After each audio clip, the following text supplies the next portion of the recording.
In the first module in this unit, we talked about when to use respirators. Respirators are required when engineering controls are not adequate, and there are also some situations where OSHA requires respirators to be used even if you do have effective ventilation.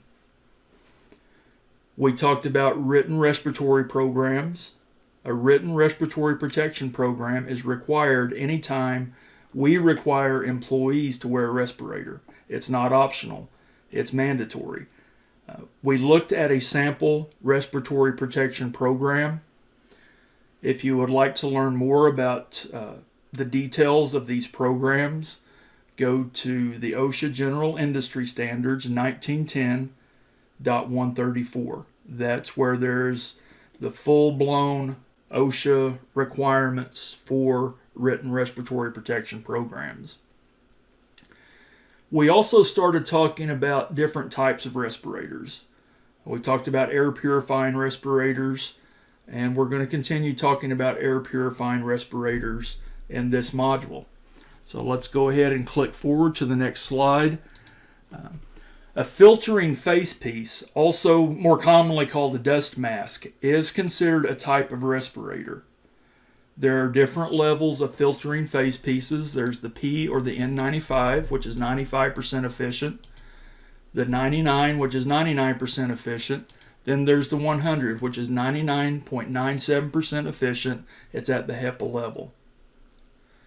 Again, this is a mask, let me back up. A mask considered to be a respirator will have a rating and 2 straps, and it'll look like this. Now, if you see a mask like this, that is not a filtering facepiece. That is only good for nuisance dust. It's not considered a respirator and does not provide adequate particulate protection and wouldn't provide any protection. For the most part, none of these provide protection against gases or vapors. Harmful gases or vapors, toxic gases or vapors. These are only for particulates, the top 2. But this one down here is really not good for anything. It has to have an N95, an N99, an N100, or it could be a P. It has to have a rating on it, and it has 2 straps. The one strap without a rating, and you'll see this a lot on construction sites, but they're really not good for anything. They're inexpensive, but that's about the only value in having them, is they don't cost much.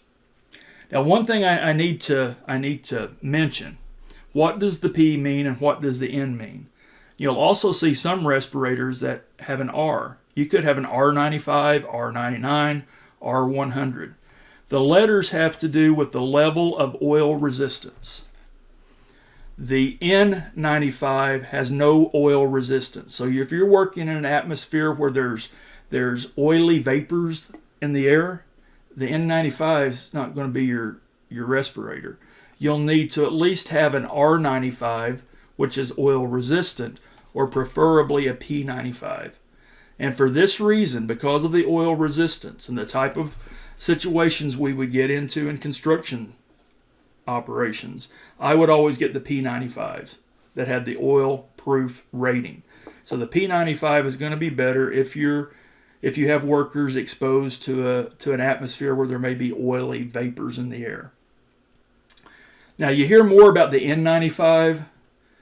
It's just more commonly discussed. It's a little less expensive than the P95, but the P95 is really the better way to go. Actually, the way to go is the P100, because you do have that HEPA level protection. And like I ranted on about in the first module, that's still anything 0.3 microns or smaller is still going to get through. And a lot of viruses, most viruses are smaller than that. I won't go into that rant again, but that's something to consider as we're dealing with this pandemic. You know, so many people are wearing the N95 masks. That's not foolproof protection. And I'll shut up about that. I know you've heard enough about it on the news that you don't want to hear about it anymore. But just be aware, social distancing is the way to go to give you the best chance of avoiding the coronavirus. On the next slide here, we have a chart from OSHA identifying the different classes of filters and their efficiency. There's the R series, that's the oil resistant, the P series, which is oil proof, and then we have the N series, which has no oil resistance at all. Now, those have been the the passive air purifying respirators that we've talked about, going back to Module 1, the half mask and the full face with the filter cartridges. But now let's talk about powered air purifying respirators. This type of respirator will use a fan or a pump to suck contaminated air into a filter. The filtered air flows into the facepiece. So fan sucks air through the filter, and the filtered air enters the facepiece, and it's ready to breathe. And here is an example of a high-dollar, high-tech, powered air purifying respirator. And I have never been in a situation where we used anything like this. Now, this is one that has a close-fitting mask, but you can also have air purifying respirators where you don't have the close-fitting mask. And by close-fitting mask, I mean that there's a tight seal all around the face.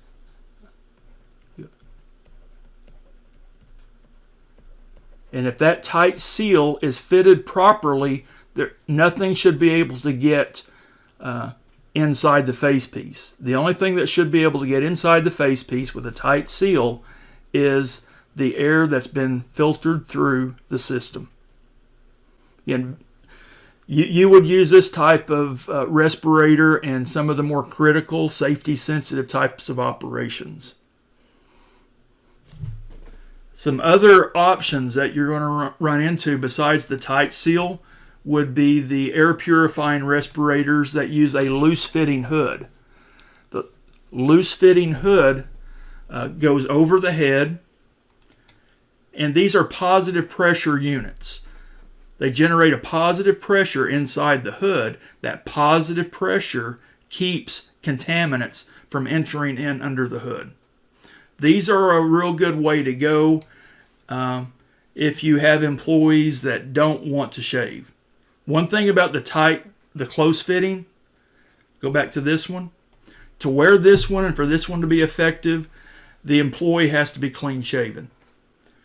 With this type of hood, with these positive pressure hoods, they don't have to be cleanly shaven because that positive pressure inside the mask is going to keep any of the contaminants from coming inside the mask.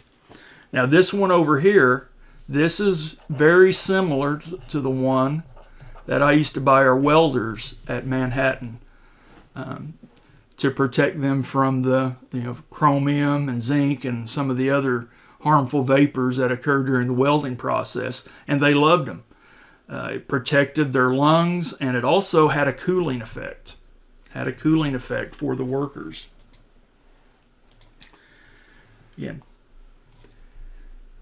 These can be real good options. The one that we use for the welders, you'll get those anywhere from $1,200 to $2,000, but it's money well spent. I think we bought some of the units that were closer to $1,200, but they can be more expensive than that. This one on the bottom, this is basically the same thing. The same type of mechanism in place. Now both of these units, you wear them on the belt.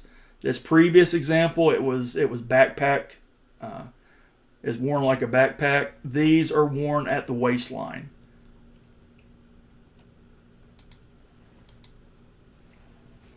Again, I'll also mention the cooling effect that can be experienced. That's one of the advantages or the added benefits. Now what we have up here is a kit for upgrading a passive air purifying respirator to a powered respirator. This can be attached, this unit, all these components can be attached to a passive respirator and turn it into a powered respirator. Then the bottom here, this is another type of unit that may be worn by a welder. That's what this is designed for, with the welding hoods and the tinted shields. So we've talked about air purifying, passive air purifying. We've talked about powered air purifying respirators. Now let's talk about atmosphere supplying respirators, also referred to as supplied air respirators or air supplied respirators. The respirators supply clean air through a hose. The pump system will be set up in a clean environment, and it will draw air from that clean environment through the hose and to either a close-fitting mask like this or a loose-fitting hood like this. Again, if the mask requires clean shaving, the hood does not. But again, this is a positive pressure system also. The air is flowing into the hood and keeping the bad stuff out. Now, we use these at our concrete plants. We had a system where you could put 2 workers at a time, had 2 separate hoses. The hoses were 50 feet long. You can get them up to 300 feet. But our hoses were 50 feet long. We could put 2 workers at a time down in our concrete storage areas, and they could clean or do whatever needed to be done inside of those storage areas. And before we had these units, it was a very dangerous operation to enter that space. It was hot, it was dusty, it wasn't a good situation. And once I figured out this was going on, we went and spent about $2,000 for this unit. And that's going back about 15 years when we bought this unit. You're probably looking closer to $3,000 for a unit like this, where you can have 2 workers at a time. And they make these units where up to 4 workers at a time can be hooked up to the pump and have 4 hoses supplying 4 workers.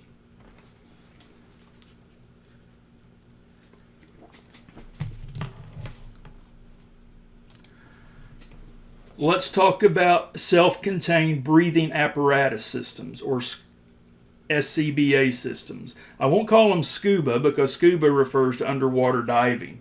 These are SCBA systems, self-contained breathing apparatus systems, like a scuba, except you're not underwater. And there are going to be some differences. I mean, once you get deep in the water and there are pressure differences, there has to be some differences in the way these things are built and the way they operate.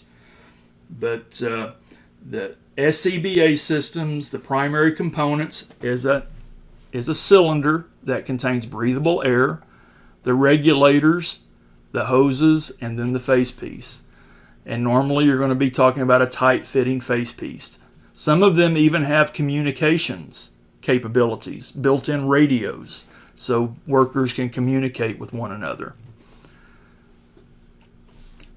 As far as cost for one of these, you're probably looking at the $2,000 to $3,000 range. Again, the entire system is carried by the worker. The breathable air tanks are on the back of the unit.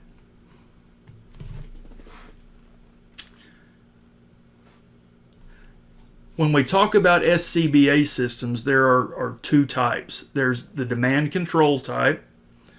The demand control SCBA systems, they control the flow of air to the supply level needed by the rate of inhalation. As you breathe, it allows fresh air into the mask. Whatever demand you place on the system from your rate of inhalation, this type of SCBA will meet that demand.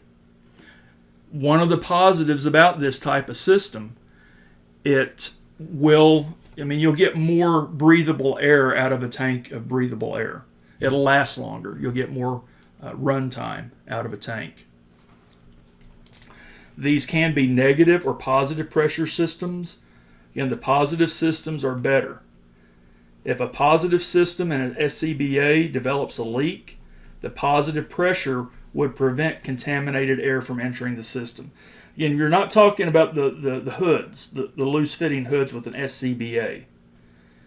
You're talking about a tight-fitting face mask. But there could be leaks even with a tight-fitting face mask, and the positive pressure is going to keep the contaminated air out if a leak does occur.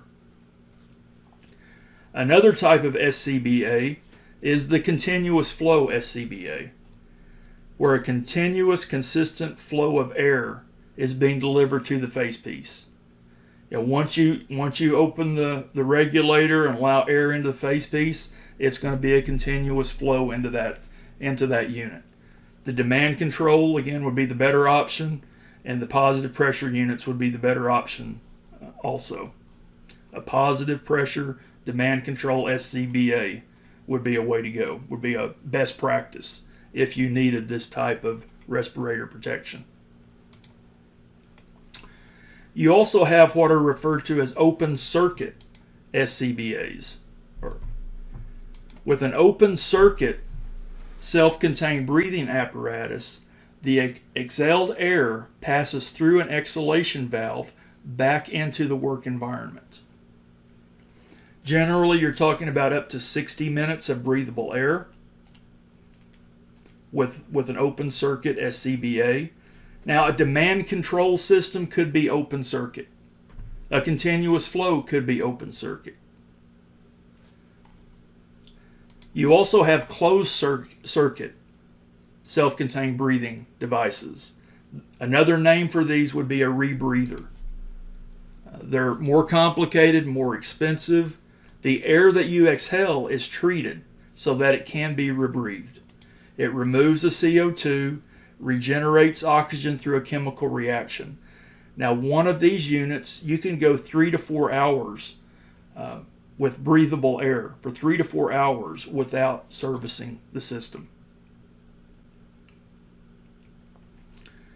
Another type of SCBA would be the escape units.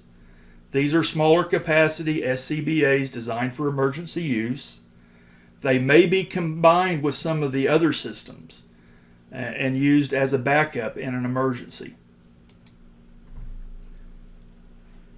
Some of the conventional SCBA units have built-in escape capacity. Normally, with these types of escape units, you're going to have about a 5-minute capacity. You're going to be able to have about 5 minutes of breathable air, allowing you to escape from an area. But you do see some of the units with up to 15 minutes available. Now, these units should not be used for entering an area with known contamination. These units are for emergency escape purposes only. Let's say you work in an oil refinery and you have workers inside of a tank. The tank has been purged. The air is good in the tank. But while they're in the tank, somebody accidentally opens a valve that allows poisonous gas to enter that tank. In that situation, if they have an escape SCBA, they can don the unit, turn on the valve, turn the regulator, and have 5, maybe up to 15 minutes to get out of that space before they would be affected by the toxic gases that have been allowed into that space. Now, one thing about the hoods on these, they look like plastic bags, and they are. When you operate one of these, your head goes in here, and you turn it on, you open the valve, and you get out of there. No messing around. If you need these, it's because an emergency is occurring.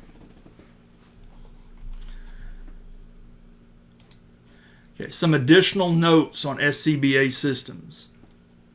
These are the only systems allowed in an IDLH atmosphere. IDLH, immediately dangerous to life and health. All other respiratory protection systems are illegal in IDLH atmospheres. An IDLH atmosphere would be one of those areas where there were known toxins and they're at levels that are immediately dangerous to life and health. You can enter those areas, you can work in those areas, but you have to have an SCBA system. And you can't use an escape SCBA, but you can use one of the other types of SCBAs for entering and working in those areas. And I think this next subject, I'm not going to hold you accountable for it, but this is just a breathing time calculation that if you ever end up working with these types of units, it might be worth reviewing this information. This is a calculation that you might see on the ASP exam. But with this formula, you're able to calculate how much breathing time you have based upon the volume and pressure in your tank. Volume of the tank, pressure of the tank allows you to calculate the breathing time. In this particular example, the question is, what is the breathing time provided by a 6-liter tank, that's the volume, at a pressure of 300 bars? And volume times pressure, 6 times 300, divided by the constant 40. And the minus 10 is a safety factor. So when you get to the very end, 6 times 300 is 1800, divided by 40 is 45. Then you subtract 10 as your safety factor. That's telling you should have at least 35 minutes of breathing time with a tank that's at 300 bars pressure and it's a 6-liter tank. I'm going to end this module. When we come back, we're going to continue our discussion of airline respirators.